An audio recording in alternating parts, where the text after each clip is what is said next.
Hannah did such a good job of summarizing what she's currently doing, but I think as I've gotten to know her, one of the things that I've really enjoyed is she's really an innovative thinker, and her mind is tracking out where others need to go. And I've just really enjoyed that about her. When I'm with her, my mind is stimulated, and I go home and think about the things that she's doing and thinking about. So you will enjoy her this morning. Missing relationships. These are some examples of what missing relationships look like in our world today. Are you in a context with a lot of organizational politics? If you are, the answer is not working harder or smarter. The answer is actually relationships. What about informal networks? Do you really understand how decisions are made inside your company? How about in your relationships with your clients? It's having the informal networks. Having an advocate, sponsor, or mentor. If you're within a company, if you're within a college, do you have those? You get that by a relationship. What about building your courage to put yourself forward for something that's really important to you? Do you have the relationships that encourage you, that remind you of the great things that you do, and that know your history? What about just coping? You're a Saturday person. You know what a Saturday person is? It's that day after Friday and before Sunday. It's that middle day, right? Are you in that middle place? Do you have someone to help you cope? What about career advancement? I heard you're transitioning to finance. I don't know if that's a job or, within the same company, but a career advancement. What about business introductions? Entree into new groups. I belong to an informal group of coaches. My coaching practice is the youngest practice amongst them. They're successful coaches. Their practices are profitable. They have a big reach. It's an informal group. You only come to the group if you're introduced. It didn't start out that way. It was me and another coach saying that we wanted to meet more people and expand our horizons. But now, you come into the group if one of us meets you and thinks that you have something to offer into that group. Partnership opportunities, referrals. It's all about relationships. One of the challenges in networking is everybody thinks it's making cold calls to strangers. Actually, it's the people who already have strong trust relationships with you, who know you're dedicated, smart, a team player who can help you. And that's from the founder of LinkedIn. He's actually founded a lot of the big technology companies. Here's the obstacles. The extroversion, introversion myth. Okay, this is one of my pet peeves. Extroversion and introversion talks about your energy and where you live. If you have a preference for extroversion, you live out here, which includes people, but it's not the indicator that you're an extrovert. If you have introversion preferences, you live in here. Being good with people or not good with people has nothing to do with whether you're an extrovert or an introvert. It is where you live and where you spend your energy. Our filters and our biases. Did you know that it takes less than 1 second for you to see a person and make a decision about them? That's the way our brain works. We are all oriented towards safety because our human instinct is to be safe. So when we walk into a room and we see somebody, our brain is doing this. Safe, safe, safe, safe. Our filters and biases. I'm too busy. I don't have time for relationships. I already have my relationships. I don't need any new ones. I don't know how to get started. How do I start a conversation? This is kind of awkward. I'm in a room. It's kind of embarrassing. The imposter syndrome. Well, I can say, hi, I get to know you, but boy, they really knew who I was, how I'm not that great, how I'm not that big of a person. So, it's kind of hard for me to have relationships. Past failures. Do you know the great thing about past failures is? You can pick yourself up. And that becomes so much more than the failure. Is how did you pick yourself up? Herminia Ibarra is a researcher into human behaviors. She wrote a book called Working Identity. And in this book, she talks about people who are transitioning their work, their career. We're talking about big transitions here. And what she found as one of the outcomes of her study, it wasn't the goal of her study, but one of the outcomes of her study is that this, in your current relationships, right here, you've built a community. If you are moving to a new place, new opportunities, you need new relationships. Because they will see you in this new place that you put yourself, whereas your current relationships will see you as they've always known you. So if you're moving to something new and doing something new, you need new relationships because those people that you meet new will see you in that new light. Whereas your current community will see you as they've always seen you. Now, Herminia isn't saying to jettison your current community. That's not what she's saying. What she's saying is you have to build new relationships if you're going to go in a new direction. The other thing is this. This is where your new opportunities will come from, not here. Now, I want to also remind you, this isn't about networking. Not saying that if you go and hand out your cards to a bunch of new people, you're going to get all the stuff. No, you have to build new relationships. So how do we do that? So guess what? We're just going to do it. So you have handouts at your table. And we're going to work through these handouts. And what we're going to do is I want you to answer instinctively. Okay? I'm not going to give you a bunch of time. You're going to answer instinctively. And you know, what's the rule for test taking? This isn't a test, but what's the rule for test taking? Anybody know? First answer comes to your head. That's right. And if you don't have an answer, Second one. move on. So you're going to answer instinctively. If no answer comes to mind, you're going to pass on. Because you're going to take, you get to take the handouts home, and later on you can take a look at it. All right? So let's get started. We want to be seen. Everybody wants to be seen. You go to Starbucks, you order your coffee or your tea. You want that person to look you in the eye and acknowledge you, even if it's just 30 seconds.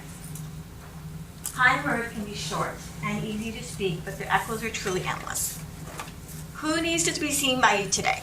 Put down their name.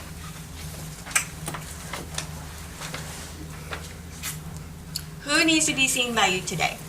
Who needs to have that contact? Who needs to be acknowledged that they exist to you? So just put down their name. Who needs to be seen today? Okay? Be curious. Do you know innovation can't happen without curiosity? You have to be curious about something to start for the innovation to take place. Innovation is the action after curiosity. I am curious about, write down a topic. Topic, a person, an art, a situation, a hobby, something that's happening this weekend. I am curious about, fill the blank. I will invite somebody to explore this with me. Or, I will have coffee with somebody who can tell me about it. Pick one of those two and put in a name. All right? Again, I am curious about, I will invite this person to explore it with me.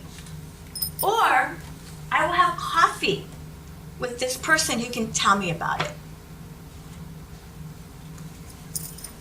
What are you curious about?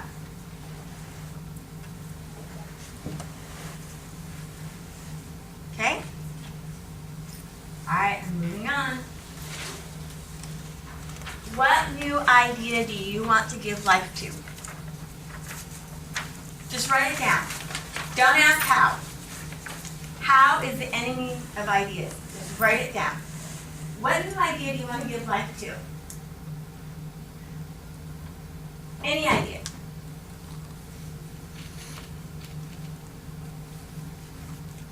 who can you talk to about that idea? Yes, sir? You asking? No, yeah, I'm just pointing, I'm sorry. Oh. I'm a pointer. Okay, here's your second one. Have you delivered the appreciation that wants to be expressed? Who needs your appreciation in this day? Where is that appreciation wanting to be expressed?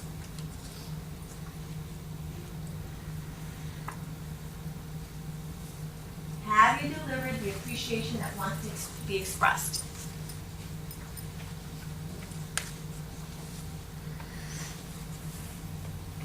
Okay?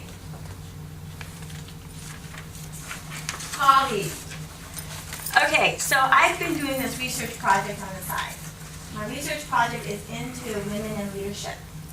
How do they navigate some of these issues? And I don't mean from an academic perspective, but from a real life perspective. So I've been interviewing executive women. My hope is to interview 100 of them. And so far, 35 or something like that in. And do you know what I find? The women who are comfortable in their own skin, who don't hesitate to speak up, who are successful in their careers. There's 2 markers so far. Remember, this isn't scientific. Ready? They have a cohort of colleagues from the time they started their career. And those colleagues continue to pull one another up, push one another forward, pull one another forward. The cohort that you develop in the early part of your life is one of the most powerful cohorts you can have. Now, if you were fortunate enough to form that cohort, here's the deal. Think about those colleagues. I will reach out to who? Who is it that you haven't reached out to for a long time? Or maybe for money? I will reach out to who? Who is that colleague? Well, I'm talking about a long-term colleague now. So I can share news, achievements, surprises, changes.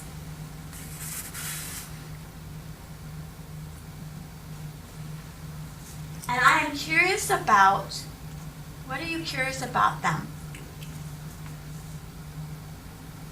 Since there's been a little bit of period of time since you last talked to them, what are you curious about? They can pull them up and say, hey, I haven't talked to you for a while. I want to share this with you. And oh, by the way, what's going on with you? Who is that colleague that you can reach out to?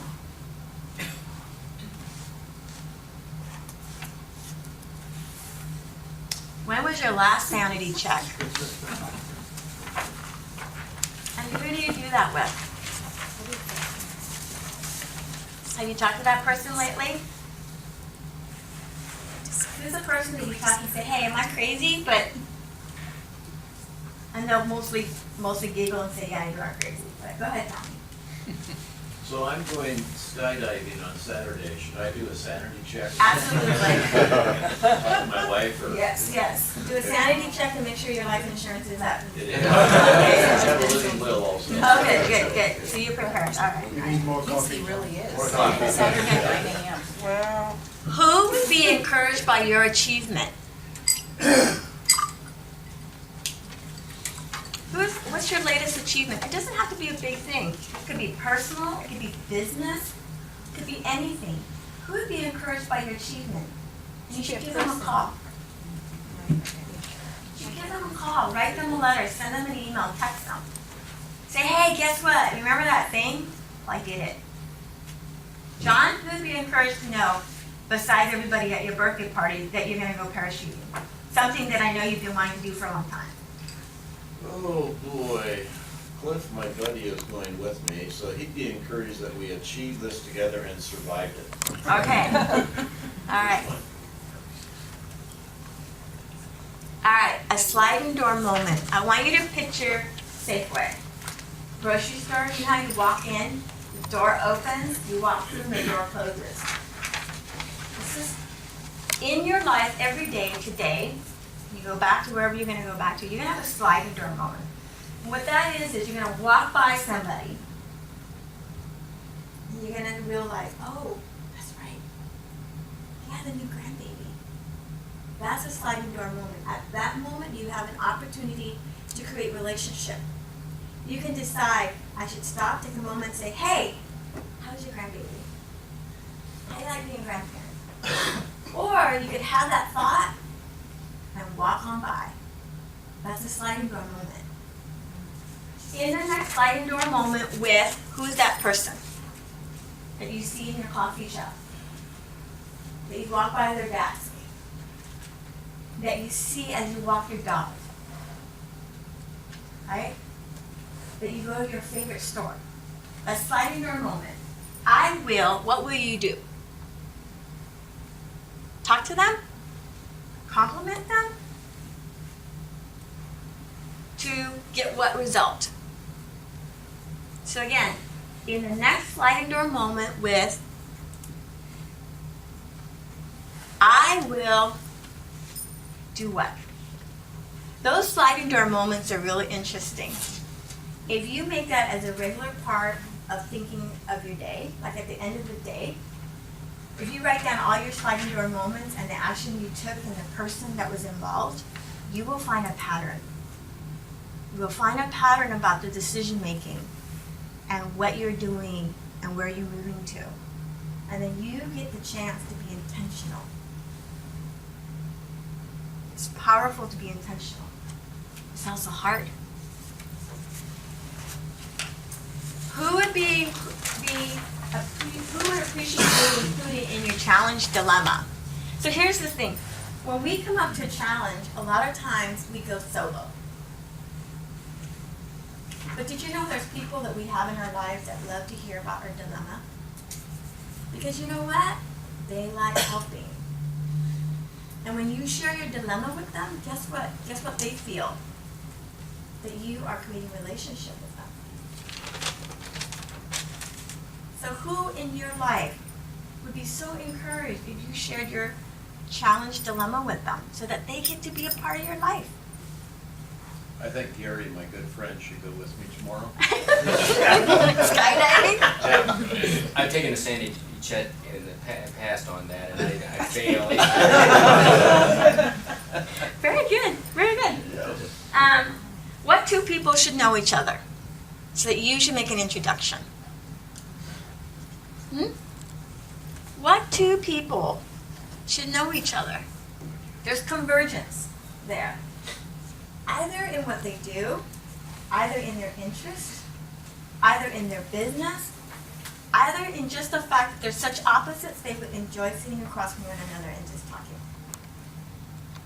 What two people should know each other that you need to introduce? Because they will totally remember that you helped them create that relationship between the two of them. What two people?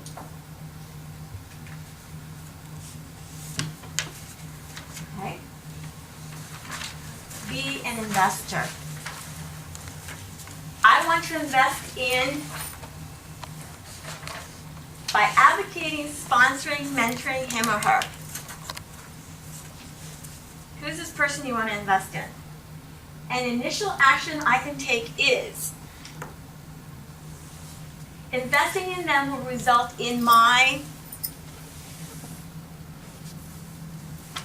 Who is that person?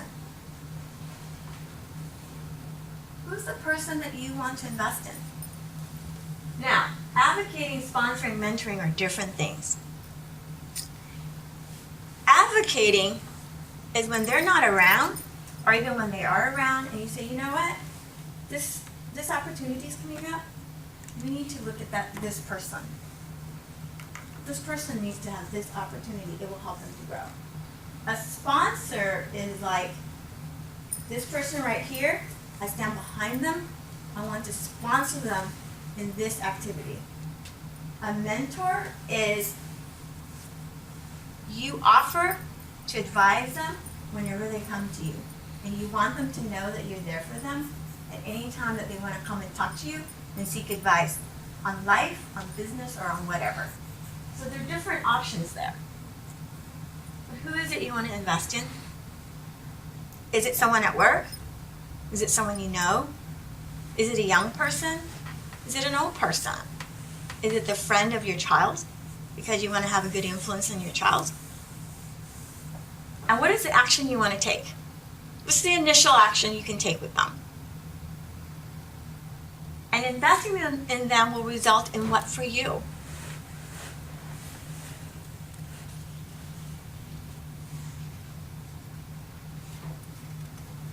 All right. I hope that wasn't too hard for you. I hope it gave you some ideas. And this is what I want you to do with this. Take it home and look at the other questions, the ones that you passed on, and see if anything comes up for you. And then I want you to reread the places where you put names down. And instinctively, those ones where you feel the most energy, prioritize that as the first thing you will do. And work down the list on the ones that you've answered. The ones that give you the most energy are the first ones.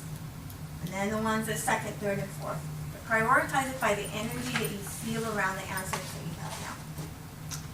Sandbox rules. You know, in life, there's sometimes the rules are written and sometimes they're not written. So I call them sandbox rules. So here's some sandbox rules to build relationships. Build the relationships before you need it. Do you know how you have that feeling when you want to go out, you need more business, you need a referral, you need an advancement, you're kind of stuck, things are happening that you can't explain, and you realize, I gotta go find somebody and talk to them, and you feel kind of fake? It's because it is fake. You're building a relationship when you need it. It's the wrong time.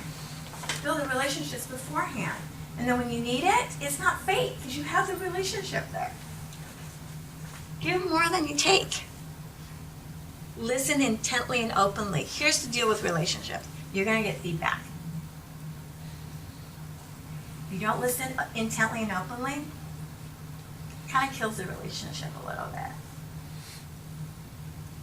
Be constant and consistent. You should be dependable in the relationship with the other people. And they should be dependable for you. Chemistry and synergies make durable relationships. So I want to be very specific. I'm not saying to go out and get 1 million friends. You have to be able to look at the relationships you have and make sure there's chemistry and synergies there. If there isn't, then maybe it's time to let those relationships go. Because relationships take hard work. Diversity and variety, someone for every season. Do you know the old adage in hiring is that we hire ourselves? In relationships, be brave.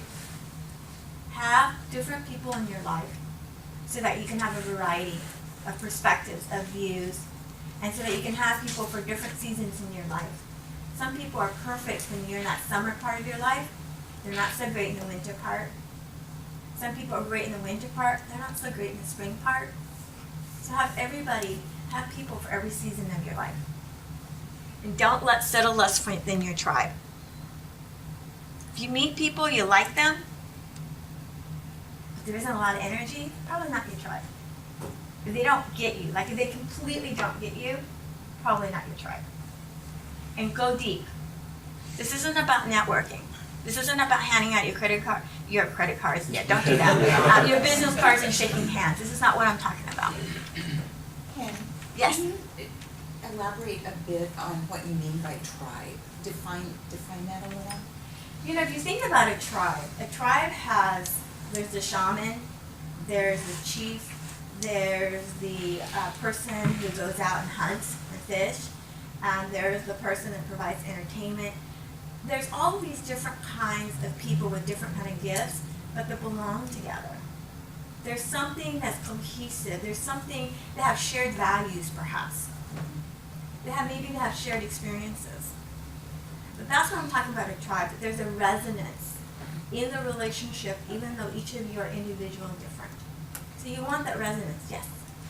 Also clarification on the season, you said winter and spring season, so I didn't follow that. So each of us go through different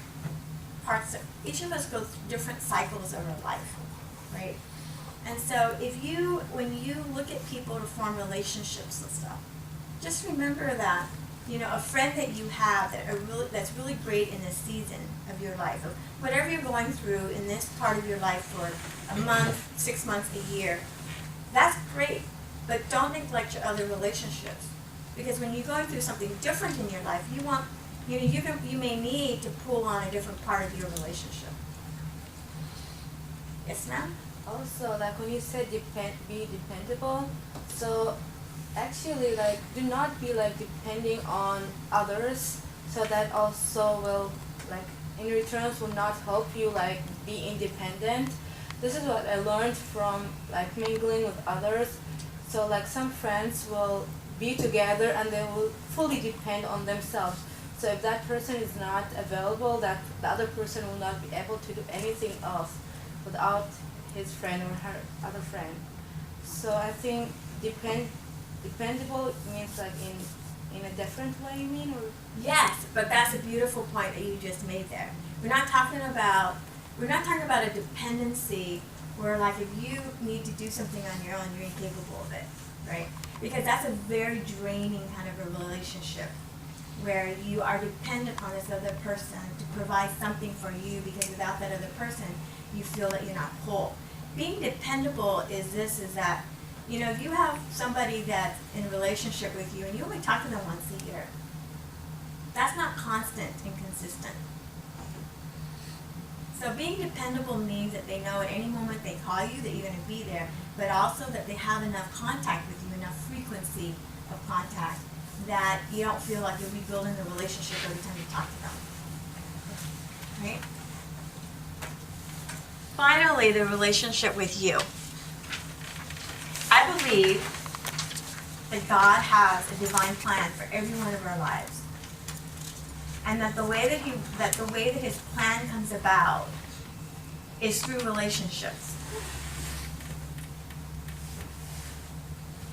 And so it's really important that you have a relationship with you. And in God's word, he talks about us being of 4 parts: the heart, the mind, the soul, and the body. And so being in relationship with you means being in touch with those parts of you. Your mind. Have you fed your creative energies recently? Have you fed your mind? Your heart.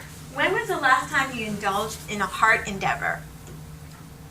My research with these women is a heart endeavor for me, because it is a topic that I encountered very closely in my last position. I was a vice president of human resources and a corporate officer in a publicly traded company. It was my Everest. Everything I had done in my career brought me to that point. And everything I knew was tested. I failed. I also did some really amazing things with amazing people. But I came away curious. How did other women navigate some of these issues? Because I love the fact that our business culture is changing and there's more women in leadership. But the truth is, at the very highest level of leadership, there are still very few women. And it's tough. And so my heart endeavor is this research that I do. Body. When was the last time that you did a challenge just to do it? Swimming, biking, whatever. And then finally, your soul. When was the last time you spent time with you? Just sitting in who you are and marveling at the incredible creation that God made when he made you. Thank you so much. I really enjoyed our time together.